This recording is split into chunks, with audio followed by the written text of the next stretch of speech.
is that good? Bloody camera. Yeah, right, anyway, so, a bit of a scratch there. Yeah, something that really is a bit of a bummer, and it's a trap. A trap has been laid for us by theists, and we walked into it.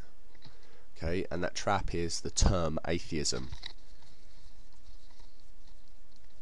I don't know, fleas. Sam Harris makes a good point that we shouldn't really refer to ourselves as atheists, just like non-astrologers shouldn't refer to themselves as non-astrologers. I mean, take it as a given, right? The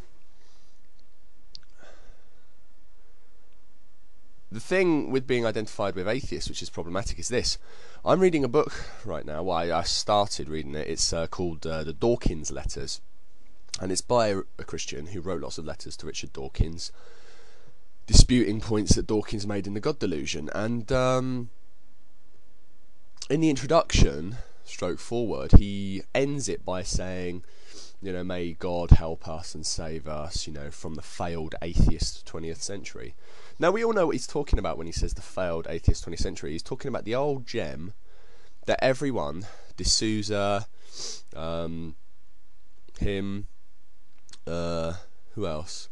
Oh God, I've forgotten their bloody names. Whatever, all of them, religious people frequently make against us atheists, and that's that. Oh, Stalin was an atheist, Hitler was an atheist, Franco, Mussolini were atheists, you know, Mao Zedong was an atheist, and so forth. Well, for a start, you know, us atheists will get sort of defensive and say, well, look, you know, the Catholic Church was in cahoots with the fascists of the Mediterranean, Croatia, Italy, France, Spain, etc. Then we get onto Hitler, and some people say, oh, he was an atheist, and then some people say, oh, he didn't repudiate his Christianity, etc. And then they say, oh yeah, but what about Stalin? You can't deny that he was an atheist. And there the religious have us. Except they don't, because we've fallen into the trap of playing that argument. Okay, playing the argument who was an atheist.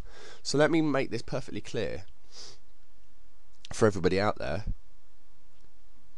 Atheism is not a philosophy. Do you grasp that? Nihilists can be atheists. Fascists can be atheists. Communists can be atheists. Humanists can be atheists. Buddhists can be atheists. So we've been talking, all of us, and it suits the religious, it doesn't suit us rational thinkers, but we've been talking as if atheism is a philosophy in and of itself. It's not. Atheism just means, you know, a rejection of God's existence, basically, on whatever grounds. That's all it is. That's all it is. It's not a philosophy. It's not a life philosophy. Now, the thing is, most of us atheists in this sort of current atheist movement, if you want to call it that, are of fairly similar,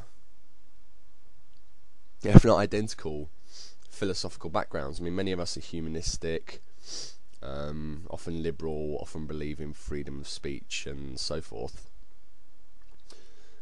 We often cite the same philosophers as our favourites, like Bertrand Russell and Epicurus or Democritus or Thomas Paine or whoever, you know, Jefferson.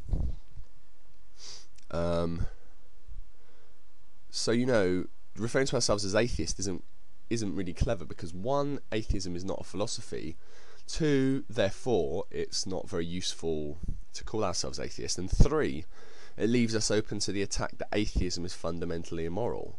You know, because all Stalin, etc. were atheists, when really what we should be identifying ourselves with is humanists or secularists or whatever.